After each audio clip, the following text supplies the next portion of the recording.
ও মা, মা এগুলো কি? শাক। দেখো বন্ধুরা, শাক ছাড়াচ্ছি। আমার পায়ে ব্যথা লেগেছে, কি একটা লেগেছে নোংরা পরিষ্কার করতে গিয়ে। দেখুন বন্ধুরা, গাছের রস নিয়েছে। গাছের পাতা রস লাগিয়েছি, খুব ব্যথা করছে, হাঁটতে অসুবিধা হচ্ছে। ঔষধি গাছের রস। ওষুধি গাছের পাতা রস লাগিয়েছি।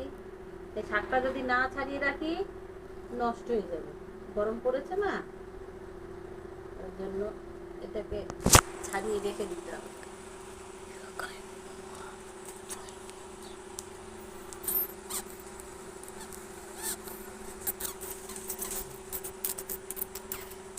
এটা হলো নোটে শাক, আর এটা হলো নোটে শাক, এটা লাল শাক, তাই তো?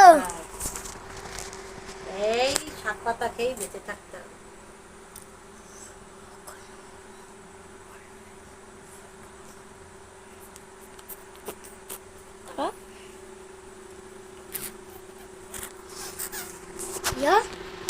হ্যাঁ।